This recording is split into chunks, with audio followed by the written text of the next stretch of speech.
deyəcəyi ürək sözləri var. Gəlin Dəmir müəllimi dinləyək. Var olasınız Dəmir müəllim. Buyurun. Sizə təşəkkür minnətdarlıq bildirirəm. Hörmətli müəllimlərimizi salamlayıram. Həqiqətən Əlmərdanlı kənd orta məktəbinin müəllimlərinin başda məktəbin rəhbərliyi olmaqla çox böyük əvəzsiz xidmətləri vardır. Azərbaycanda təhsilin inkişafında, genç nəslin tərbiyəsində, vətənpərvərlikdə böyüməsində xüsusi xidmətləri vardır. Buna görə də onlara dərin təşəkkürümü və minnətdarlıq bildirirəm. Bir demək lazımdır ki, müasir müstəqil Azərbaycan dövlətinin qurucusu və banisi Azərbaycan Şah Əsəd müəllifi İlham Əliyev qeyd etmişdir ki, mən müəllim adından uca ad tanımıram. Bütün əldə etdiyim nailiyyətlərə görə biz müəllimlərimizə borcluyuq. Ona görə də bir daha müəllimlərimizə təşəkkürümüzü bildiririk ki, həqiqətən bu məclisi daha da xoş təfəkkürlərdə formalaşdırıblar, inkişaf getiriblər. Və şəhid qızı mələyimizi, mələk balamızı bugün ad günü münasibətilə səmimi qəlbdən, ürəkdən təbrik edirəm. Ona uzun ömür, can sağlığı arzu edirəm.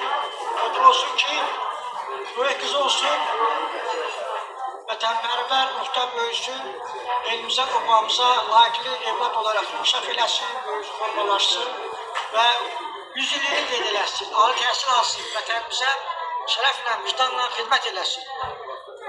Bu məclisdə şəhid qızının məclisi olduğuna görə sonra qeyd eləmək istəyirəm ki, Azərbaycan Respublikasının ərazi bütövlüyünün suverenliyinin təmin edilməsi uğrunda Azərbaycan Respublikasının Prezidenti Silahlı Qüvvələrimizin Ali Başkomandanı 21-ci əsr tariximizə qurtuluş dahisi xilaskarlığa daxil olmuş müdrik rəhbərimiz Heydər Əliyev siyasətinin layıq davamçısı Prezident Cənab İlham Əliyevin komandanlığı ilə 2-ci Qarabağ müharibəsində 200 illik tarixi əhatə edən erməni işğalına və həmin işğalın davamı olaraq 30 illik dövrü əhatə edən Qarabağımızın işğaldan azad edilməsi uğrunda 2020-ci ilin 27 sentyabr tarixindən həyata keçirilən 2-ci Qarabağ müharibəsində Azərbaycanımızın bugün üçün, gələcəyi üçün, sabahı üçün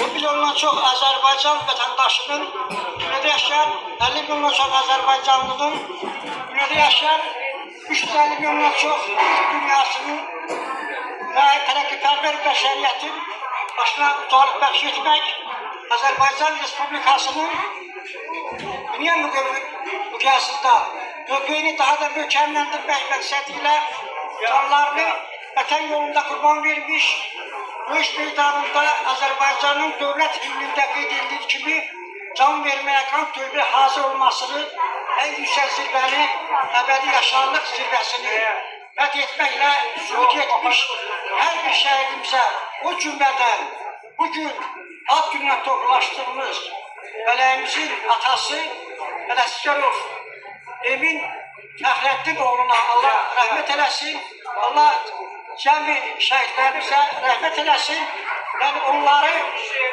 qəhrəman ruhda böyüdə, atalara, analara can sağlığı, uzun ömür versin. Azərbaycanımızın 20 illik tarixini qurub yaratmış Azərbaycan Respublikasının Prezidenti, Silahlı Qüvvələrimizin Ali Başkomandanı Cənab İlham Əliyev bu qələbənin əldə edilməsində həmişə şəhidlərimizin xidmətlərinə yüksək qiymət verərək qeyd etmişdir ki, biz bu əldə etdiyimiz yüksək qələbəyə görə şəhidlərimizə borcluyuq. Onları qəhrəman ruhda böyüdən şəhid atalarına, şəhid analarına borcluyuq. Həqiqətən 21-ci əsr tariximizi, Azərbaycanımızın zəfər tarixini, 21-ci əsr tarixində dünya miqyasında mövcud olmamış yeni bir Azərbaycanı şəhidlərimizin canı bahasına, qazilərimizin qanı bahasına, ordumuzun gücü ilə, xalqımızın dəstəyi ilə, müasir Azərbaycanımızın qurucusu banisi, Cənab İlham Əliyevin uğurlu və sətlönlü düşünmüş daxili və xarici siyasətinin məntiqi nəticəsi olaraq bir daha tam şəkildə təmin edilmişdir. Xüsusilə qeyd eləmək lazımdır ki, dövlət səviyyəsində hər bir şəhid ailəsinə, o cümlədən bugün ad gününə toplaşdığımız mələğimizin müalicəsində, onun dərmanlarla təmin edilməsində Azərbaycanımızın birinci vitse-prezidenti, birinci xanım Azərbaycanımızın dünya miqyasında mövqeyinin möhkəmləndirilməsində müdrik rəhbərimiz Heydər Əliyev siyasətinin dünya miqyasında dünyəviləşməsində xüsusi xidmətləri olan humanizm və vətənpərvərlik ideyalarını geniş şəkildə təbliğ edən hörmətli Mehriban xanım onun müalicəsini öz üzərinə götürmüş və mələyimizin sağlanmasında xüsusi xidmətləri olmuşdur. Ona görə də biz burada yığışan müəllim kollektivləri adında, qonaqlar adında Azərbaycanımızın birinci vitse-prezidenti hörmətli Mehriban xanıma dərin təşəkkürümüzü və hörmətlərimizi bildiririk. Azərbaycanımızın ərazi bütövlüyünün təmin edilməsində xüsusi xidmətlər göstərmiş, Azərbaycanın uğurlarının tam şəkildə təmin edilməsi üçün uğurlu siyasi kurs həyata keçirən Cənab İlham Əliyevə bir daha dərin təşəkkürümüzü və hörmətlərimizi bildiririk.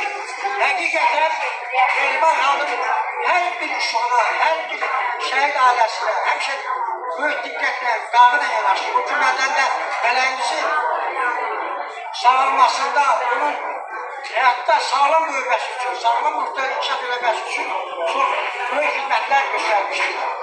Sözüm var mənə Mehriban xanıma təşəkkürümü bildirməklərim bildirir. Mən onun adından, bir daha mələyimizin adından hörmətli Mehriban xanıma ona göstərdiyi diqqət və qarşıya görə, onun adresinə dəstək verdiyinə görə mən təşəkkürümü bildirirəm, hörmətlərimi bildirirəm. Çok sağ olun, bir daha size müşterim teşekkür ederim ki siz bu meclisi daha da büyük şekilde kullandırmışsınız. Ben iltimada da teşekkür ederim. Çok yüksek seviyede bunları teşkil ederim. Sözüm var, çok sağ olun. Hadi.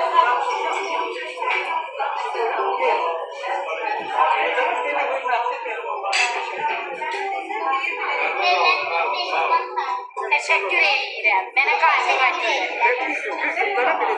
Size teşekkür ederim. Siz benim macerayımı çöre elədiniz. Ben size sağaldım. Ben şehit Emin'in kızı. Melek.